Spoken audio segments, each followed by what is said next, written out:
Bienvenue à Bragard Optique. Votre opticien conseil vous accueille à Saint-Dizier pour tous vos choix de verres et de montures.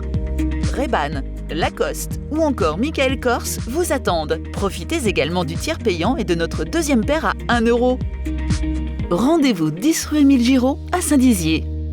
Venez prendre un grand bol d'air frais au 24e Festival international de la photo animalière et de nature de Montier-en-Der du 18 au 21 novembre 2021. Des expositions photographiques, des animations, des conférences et le village des marques attendent petits et grands pour des rencontres et des échanges inoubliables. Retrouvez le programme complet et les informations pratiques sur photomontier.org. 24e Festival international de la photo animalière et de nature, bien plus qu'un festival photo. L'équipe du Casino Joa du Lac d'Uder vous accueille dès le 2 décembre pour célébrer les 7 ans du casino. 11 nouvelles machines à sous, dont une exclusivité nationale avec 25 nouveautés, feront leur apparition pour cet événement. Animation, jeux et surprises sont au programme. La 24e édition du Festival de la photo de Montier-en-Der vient d'être relancée. On retrouvera Antoine Regnault sur place dans un instant. Une journée dédiée à la pierre s'est tenue aujourd'hui au marché couvert de Saint-Dizier. La bragarde Cathy Coupry a sorti son nouveau carnet de timbres et compte bien tutoyer les étoiles.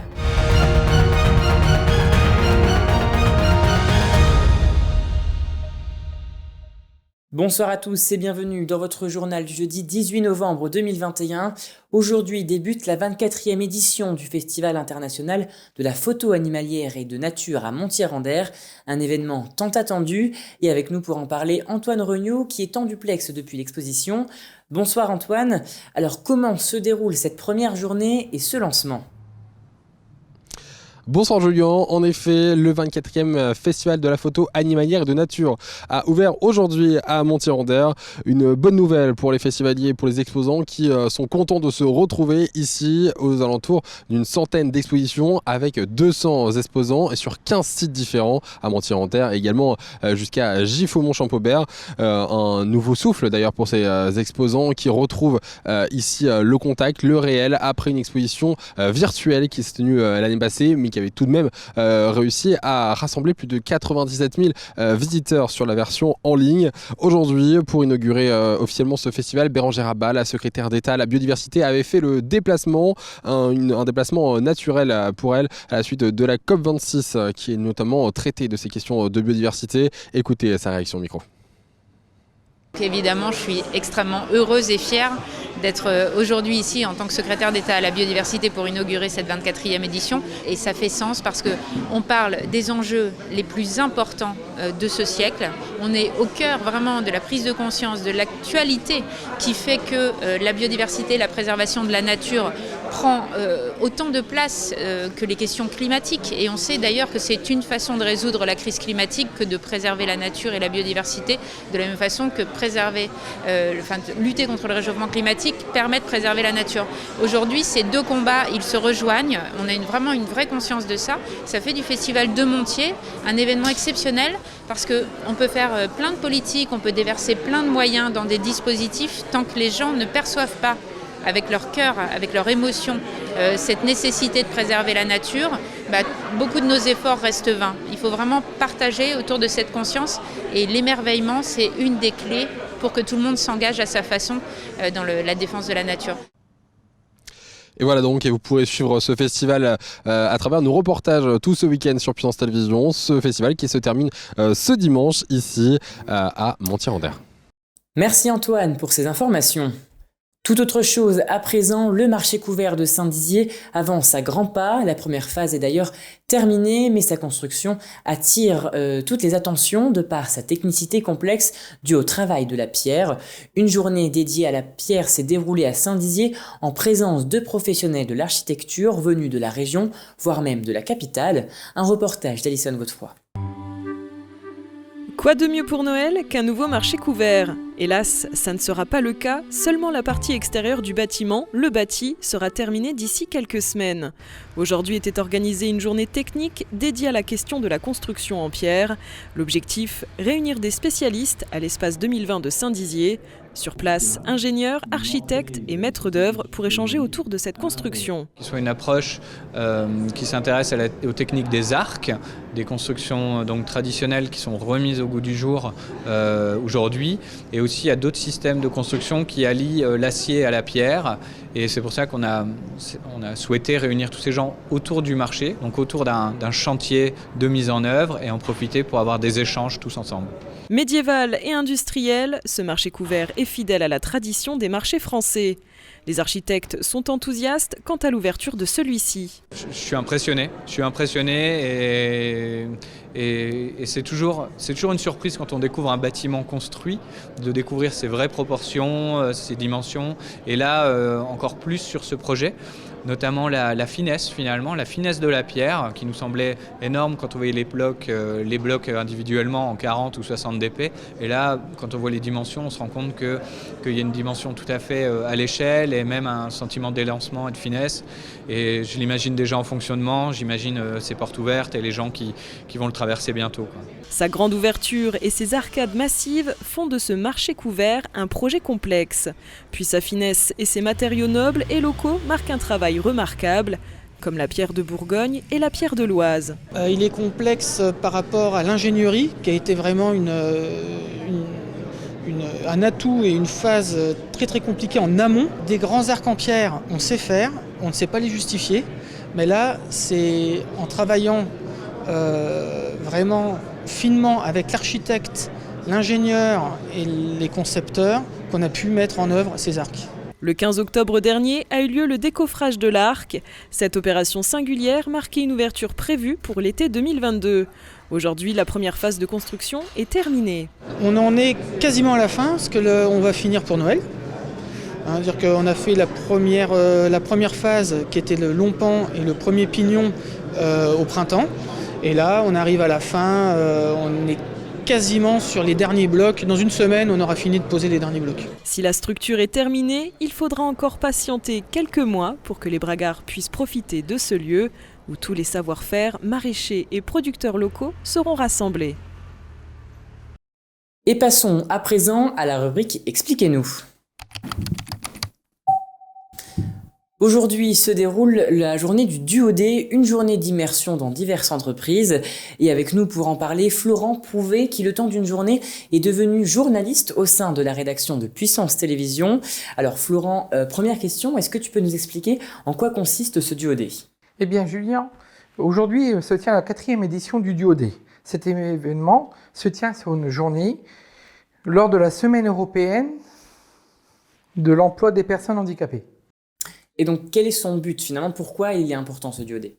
L'objectif est de favoriser une meilleure insertion des personnes en situation de handicap lors d'un duo avec un employeur, de lever des préjugés et de changer les regards, mais aussi de favoriser un recrutement. On peut dire que l'année dernière, cette journée a rencontré un franc succès, puisque 10 000 duos ont participé au Duodé, dont 70% en présentiel et 30% en distanciel, dû à la crise sanitaire.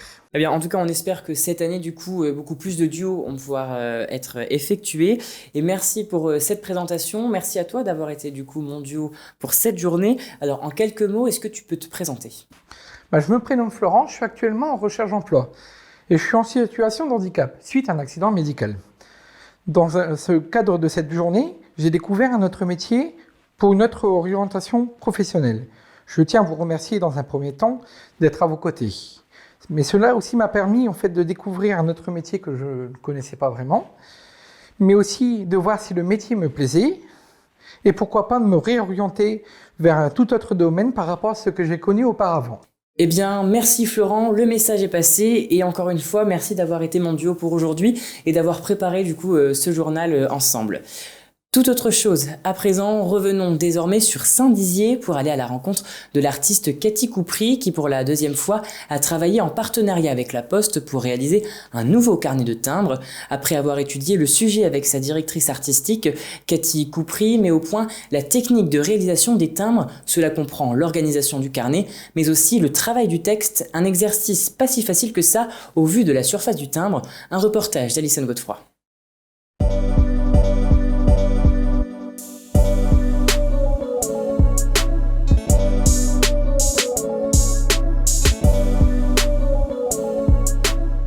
Après avoir réalisé une étude sur l'espace, elle a créé une série de timbres intitulée « Tutoyer les étoiles ».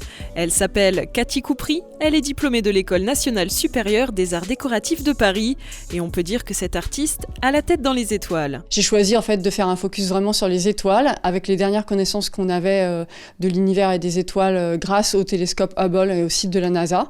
Et donc j'ai travaillé sur le mouvement, la vie et la mort des étoiles dans une série de 12 timbres, donc divisés en 3 parties. L'idée c'est de le partager avec tout le monde, tout en gardant un vrai travail de création contemporain. Voilà. Et ça, pour moi, c'est une belle gageure aussi.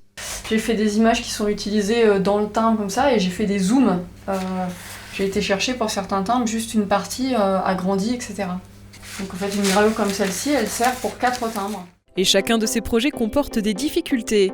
Cathy Coupry grave des plaques de plexiglas à l'aide d'une Dremel et d'un graveur électrique. Elle imprime ensuite sous presse après avoir rehaussé ses tirages à l'aquarelle. Alors en fait, je cherche pour chaque projet ce qui va être le plus approprié comme technique parmi ce que je sais faire, mais j'utilise de nombreuses techniques et j'aime bien changer ou mettre au point en fait des nouvelles façons de travailler en fonction du sujet. Et c'est ce que j'ai fait pour ce sujet. La difficulté principale, c'est d'être dans un environnement assez sombre, l'espace, et d'avoir des points lumineux, les étoiles. Et donc j'ai cherché à travailler dans une technique de gravure qui me permettrait d'avoir des calibres en fait sur mes étoiles et d'être dans un univers assez homogène avec des variations graphiques, mais dans une technique qui me permettait de rentrer dans le monde de l'espace, quoi. Depuis le 11 octobre, les timbres sont disponibles dans les bureaux de poste. Le carnet de 12 timbres coûte environ 13 € et propose une interprétation artistique des connaissances de l'univers. Alors là, les timbres sur les étoiles, tutoyer les étoiles, le carnet, il est en vente pendant une période de 3 ans. Ce qui est assez conséquent, normalement dans tous les bureaux de poste en France et peut-être aussi dans les dom-toms. Et sinon, s'il n'est pas au bureau de poste, par exemple ici à Saint-Dizier, vous l'achetez sur le site qui fonctionne très très bien de la Poste, voilà, qui vous envoie évidemment les timbres chez vous gratuitement. Avoir les pieds sur terre ou la tête dans les étoiles, les timbres de Cathy Coupry font voyager au cœur de la vie, des astres, mais aussi au travers des champs lointains, des galaxies et des nébuleuses. Et voilà, c'est la fin de cette édition. Merci à tous de l'avoir suivi. Dans un instant, vos prévisions météo de demain. Très belle soirée à vous. Toute l'actualité qui vous concerne, à voir et ou à revoir, dès maintenant sur puissancetélévision.fr et sur notre application mobile. Besoin d'envoyer des fichiers, même de très très gros fichiers? Suisse Transfert. Jusqu'à 50 Go, gratuit, sans inscription, et vos données restent en Suisse. Suisse Transfert, par Infomaniac. Déployée par le gouvernement depuis le 3 septembre 2020, France Relance soutient les forces vives du territoire face à l'impact de la crise sanitaire et les accompagne pour relever le défi de la transition écologique. Découvrez dès maintenant les structures accompagnées en Haute-Marne ainsi que leurs projets sur les réseaux sociaux et le site internet de la préfecture à travers de courtes capsules vidéo.